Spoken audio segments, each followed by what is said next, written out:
우리가 흔히 말하는 도가 누군가에게는 반드시 지켜야 할 길이지만 누군가에게는 버려야 할 배에 불과하다는 사실을 알고 계셨나요? 당신이 지금 짊어지고 있는 그 신념은 목적지에 도달하기 위한 도구입니까? 아니면 당신을 가두고 있는 감옥입니까? 자, 들어보시죠. 오늘 우리가 함께 파고들 주제는 바로 도, 이 길도자 한 글자인데요. 청취자께서 보내주신 자료들을 읽어보는데 와, 정말 흥미롭더라고요. 유가, 도가, 불가가 이 똑같은 도라는 글자를 전혀 다른 거의 정반대 시선으로 보고 있다는 게 말이죠. 그렇죠. 마치 같은 재료를 가지고 세 명의 셰프가 완전히 다른 요리를 만들어내는 것 같아요. 오늘 우리의 미션은 단순히 그 세 요리의 레시피를 나열하는 게 아닙니다.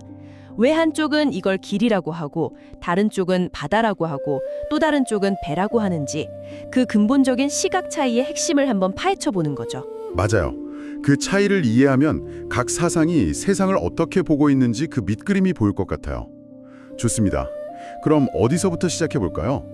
자료를 보니까 성리학의 대가 주자 그리고 선승 지육 이 두 사람의 관점 차이가 아주 선명하던데 여기서부터 출발하는 건 어떨까요? 자, 그럼 한번 제대로 들어가 보죠. 먼저 성리학, 특히 주자가 말하는 도는 뭔가요? 솔직히 자료를 읽으면서 받은 느낌은 엄청 빡빡하다 이거였거든요. 따라야 할 규칙이 정말 많아 보였어요. 아주 정확한 느낌입니다.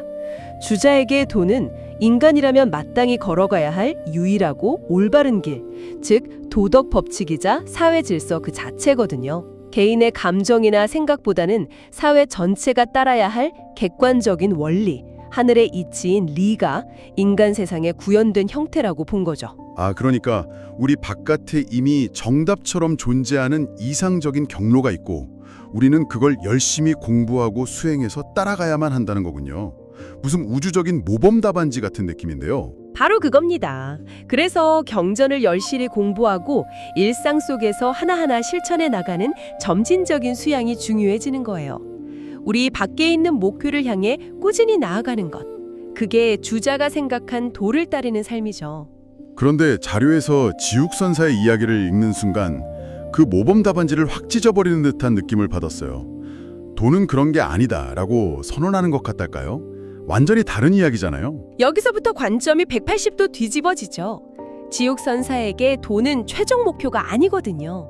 그건 깨달음이라는 궁극적인 목적지, 즉 끝에 이르기 위한 여러 수단 중 하나, 방편에 불과하다고 말합니다.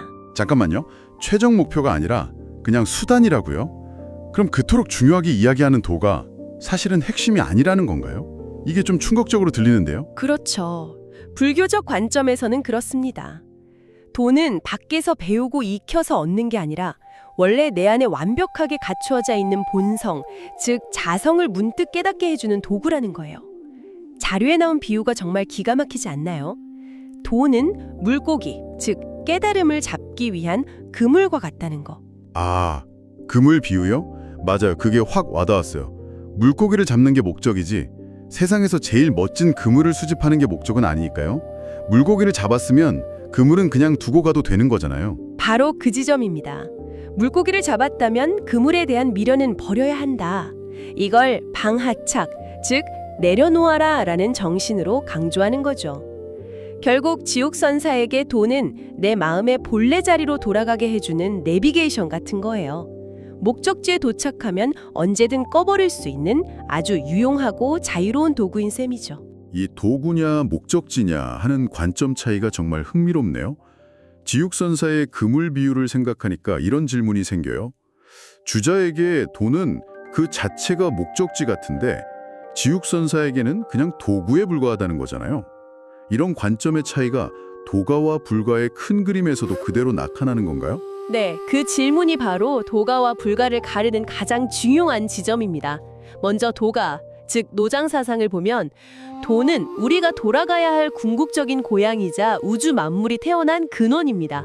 한마디로 최종 목적지죠. 그래서 도덕경 첫 구절에 그 유명한 도가도비상도, 말로 할 수 있는 도는 진짜 도가 아니다라는 말이 나오는 거군요. 인간의 언어나 개념으로 규정할 수 없을 만큼 거대하고 근원적인 존재니까요. 맞습니다. 저게 도다라고 손가락으로 가리키는 순간 그건 이미 도가 아니게 되는 거죠. 도가에서는 인간의 인위적인 노력, 지식, 도덕 같은 것들을 모두 내려놓고 그저 자연의 순리인 도와 하나가 되는 것, 즉 합이라는 것 자체가 목적이에요. 자료의 비유를 빌리자면 도가의 도는 모든 강물이 결국 흘러들어가는 거대한 바다와 같습니다. 우리는 그저 물방울이 되어 바다와 하나가 되면 되는 거죠. 모든 걸 품어주는 거대한 바다, 이미지가 확 그려지네요. 그렇다면 궁금한 게 도가에서는 그 바다와 하나가 되는 게 최종 목표인데 왜 불교에서는 그걸 목표로 삼지 않는 걸까요? 불교에서 말하는 깨달음이라는 게 도가에서 말하는 도와는 완전히 다른 개념인가요? 아주 날카로운 질문입니다. 개념적으로는 비슷해 보일 수 있지만 접근하는 방식과 강조점이 완전히 달라요. 불교, 특히 지육선사의 관점에서 궁극적인 목표는 깨달음, 즉 자신의 본성인 자성을 보는 것입니다. 여기서 도는 그 목표에 도달하기 위한 여러 방법이나 길, 예를 들어 팔정도 같은 구체적인 수행법을 의미해요. 아까 나왔던 그물이나 내비게이션 같은 도구라는 개념이 여기서도 이어지는 거군요. 네, 지육선사는 여기서 한 걸음 더 나아가 배라는 비유를 듭니다. 도는 생로병사의 고통이 넘실대는 이쪽 언덕에서 깨달음의 저쪽 언덕으로 건너가기 위해 타는 배라는 거예요. 여기서 가장 중요한 포인트가 뭘까요? 저쪽 언덕에 도착했다면 배는 버리고 가야 한다는 거겠죠. 배가 아무리 훌륭해도 그걸 평생 짊어지고 다닐 수는 없으니까요. 정확합니다. 배 자체에 집착하는 건 어리석은 일이라고 보는 거죠. 이건 도라는 가르침이나 경전, 스승의 말 같은 것들을 절대적인 진리처럼 신성시하는 태도 자체를 경계하는 겁니다. 그것들은 모두 강을 건너기 위한 도구일 뿐 도구 자체가 목적이 될 수는 없다는 아주 실용적이고 과감한 생각이죠. 와, 이거 정말 새 사상이 도를 보는 방식이 완전히 다르네요. 그럼 제가 한번 이해한 대로 정리해 볼게요. 틀리면 바로 잡아주세요. 유가, 그러니까 주자에게 도는 우리가 따라 걸어야 할 모범적인 길 그 자체. 도가에게는 우리가 최종적으로 돌아가야 할 우주적인 바다. 그리고 불가에게는 그 바다를 건너기 위해 잠시 이용하는 배. 이 비유가 맞는 건가요? 거의 완벽합니다. 청취자께서 보내주신 자료에 나온 비유를 조금 더 정확하게 표현하자면 이렇게 정리할 수 있겠네요. 첫째, 유가의 도는 정해진 길 위를 한 걸음 한 걸음 성실하게 나아가는 성실한 걸음에 가깝습니다. 길 자체와 그 길을 걷는 행위가 중요하죠. 아, 걸음. 둘째, 도가의 도는 말씀하신 대로 모든 것이 태어나고 돌아가는 거대한 바다가 맞고요. 네, 바다. 마지막으로 불가의 도는 깨달음의 저편으로 건너가게 해주는 배라고 요약할 수 있습니다. 걸음, 바다, 그리고 배. 이 세 가지 이미지만 기억하셔도 핵심적인 차이는 절대 잊어버리지 않으실 거예요. 걸음, 바다, 배. 와, 정말 명쾌하네요. 그런데 자료를 다시 읽어보다가 정말 무릎을 탁 치게 만든 부분이 있었어요. 바로 이 도라는 한자, 길도자 자체에 대한 이야기였는데요. 처음에 좀 헷갈렸어요. 불교에서는 혹시 발음만 같고 다른 한자를 쓰는 건가? 건널 도자를 써야 하는 건가? 하고요. 이 부분이 바로 오늘 탐구의 하이라이트라고 할 수 있죠. 그 혼동 덕분에 아주 깊은 통찰이 가능해졌거든요.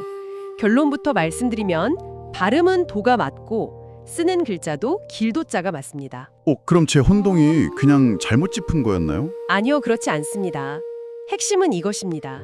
비록 글자는 똑같이 길도를 쓰지만 불교적인 맥락에서 그 의미를 이해할 때는 청취자께서 떠올리셨던 바로 그 글자, 발음은 같지만 뜻은 전혀 다른 건널 도자와 그 의미가 깊이 연결된다는 점이에요. 아, 소리는 같지만 의미가 다른 두 글자를 겹쳐서 봐야 하는군요. 바로 그거죠. 먼저 원래 글자인 길 도자를 한번 뜯어볼까요?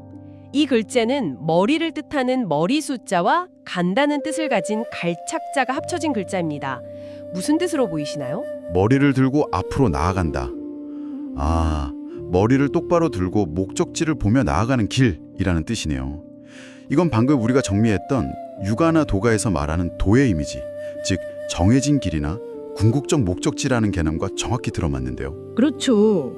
그런데 불교는 여기에 건널도의 의미를 더 씌웁니다. 이 건널도자는 보통 언제 쓰이냐면 중생을 고통의 바다에서 구제하여 저쪽 언덕으로 건네준다는 뜻의 제도라는 불교 용어에 쓰여요. 건너다, 건네주다 라는 아주 역동 결정적인 사건, 행위의 의미가 담겨 있죠. 와, 이제야 그림이 완전히 맞춰지네요. 네. 유가와 도가가 우리가 걸어가야 할 길이라는 정적인 공간이나 상태에 집중했다면 불가는 그 길을 이용해서 고통의 이쪽에서 깨달음의 저쪽으로 건너가는 사건으로 도의 의미를 완전히 바꿔버린 겁니다. 같은 도라는 소리 안에 전혀 다른 차원의 세계관을 담아낸 거죠. 길의 패러다임에서 건너의 패러다임으로의 전환.